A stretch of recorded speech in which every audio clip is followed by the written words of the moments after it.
गांव के कोने में एक छोटा सा घर था।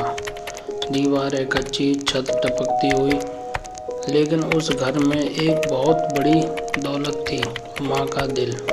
उस घर में रहती थी फातिमा बीबी, अपने 4 बेटों और पति सलीम के साथ। सुबह सूरज की पहली किरण के साथ ही फातिमा उठ जाती, मिट्टी के चूल्हे में लकड़ी जलाती। धुआं आंखों में जाता, लेकिन वो मुस्कुराती रहती।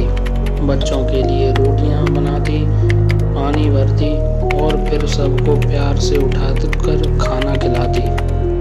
घर छोटा था, पैसा बहुत कम, प्यार बहुत ज़्यादा था।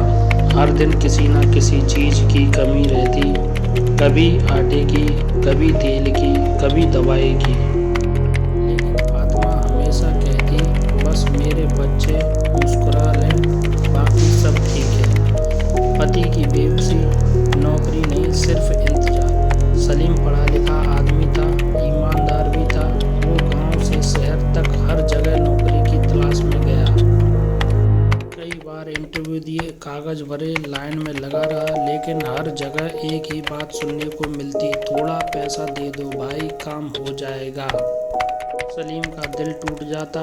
वो कहता, मेरे पास खुद के बच्चों के लिए दूध नहीं है, रिश्वत कहाँ से दे दूँ। धीरे धीरे उम्मीद भी कम होने लगी, लेकिन उसने हार नहीं मानी। एक दिन बोला, अगर कोई मुझे नौकरी नहीं देगा तो मैं खुद अपने हाथों से कुछ करूँगा। बस उसी दिन उसने घर के पीछे खाली ज़मीन पर मुर्गी पालन शुरू किया। थोड़ी सी ज़मीन में सब्जी भी उगाने लगा। धूप, बारिश, कीचड़, किसी चीज़ की परवाह नहीं। फातिमा भी साथ देती। दिन में खेत में काम, शाम को घर का काम, रात को थक हार कर जब बिस्तर पर गिरती तो बस एक ही ख्वाब आता, कल बच्चों को क्या खिलाऊंगी। धीरे धीरे और हालत खराब होती गई। कभी कभी घर में इतना कम खाना होता कि सबको पेट भर के नहीं मिलता। एक दिन ऐसा आया जब घर में बस 4 रोटियां थीं और 5 लोग, 4 छोटे बच्चे भूखे सो रहे थे। फातिमा ने सब बच्चों की थाली में एक एक रोटी रखी और खुद बोली, मुझे भूख नहीं है, मैं बाद में खा लूंगी। बच्चे खुश होकर खाने लगे। फातिमा मुस्कुराई, अंदर से उसका पेट जल रहा था। रात को जब सब सो गए, वो चुपचाप उठी, चूल्हे के पास गई और सिर्फ पानी पीकर बैठ गई। उसकी आंखों में आंसू थे। वो आसमान की तरफ देखते हुए बोली, ऐ खुदा, मेरे बच्चों को भूखा मत रखना, चाहे मुझे भूखा रख लेना। ऐसे ही दिन, महीने और साल बीतते गए। भूख उसके साथी बन गई। धीरे धीरे उसका शरीर कमज़ोर पड़ने लगा। एक दिन फातिमा बेहोश हो गई। सलीम घबरा गया, किसी तरह पैसे जुटाकर उसे अस्पताल ले गया। डॉक्टर ने कहा, पेट में इन्फेक्शन है, बहुत पुरानी बीमारी है, कई दिन तक खाना नहीं मिला होगा। सलीम की आंखों से आंसू बह निकले। वो सोच रहा, मेरी औरत ने सबको खिलाया, खुद को नहीं। कई महीने इलाज चला, घर खर्च फिर बढ़ गया, लेकिन इस बार किस्मत थोड़ी मेहरबान थी। कई महीने बाद जैसे ऊपर वाले को तरस आ गया हो, एक दिन सलीम को एक सरकारी दफ्तर में नौकरी मिल गई। छोटा सा क्लर्क का काम था, पर उसके लिए वो सबसे बड़ी खुशखबरी थी। घर में पहली बार अच्छे कपड़े आए, बच्चों के लिए दूध आया और रसोई में फिर से खुशबू आने लगी। फातिमा की आंखों से आंसू, लेकिन इस बार उसके खुशी के आंसू थे।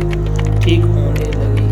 जब बच्चे स्कूल जाते, सलीम रोज काम पर जाता और घर में फिर से हंसी गूंजती। समय बीतता गया। सबसे बड़ा बेटा आरिफ कॉलेज गया। फातिमा दिन रात दुआ करती, बस मेरा बेटा काबिल बन जाए, और ऊपर वाले ने सुन ली। आरिफ को एक अच्छी नौकरी मिल गई। उसके बाद एक एक करके बाकी तीनों बेटे भी अपने पैरों पर खड़े हो गए। अब घर पक्का बन गया, दीवारों पर पेंट, फर्श चमकता है और रसोई में खुशबू फैलती है। लेकिन माँ वही है, सादी, शांत और हमेशा अपने परिवार के लिए दुआ करने वाली। आज फातिमा बूढ़ी हो गई, बाल सफ़ेद हो चुके, चेहरा झुर्रियों से भरा, लेकिन दिल पहले से ज़्यादा नरम।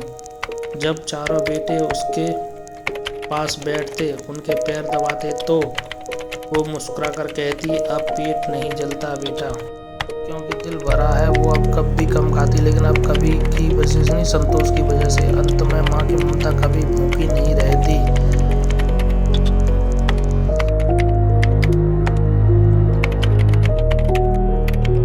माँ वो होती है जो खुद भूखी रह कर भी बच्चों का खिलाती है। वो जो हर दर्द छिपा लेती है ताकि उसके बच्चे मुस्कुराते रहें।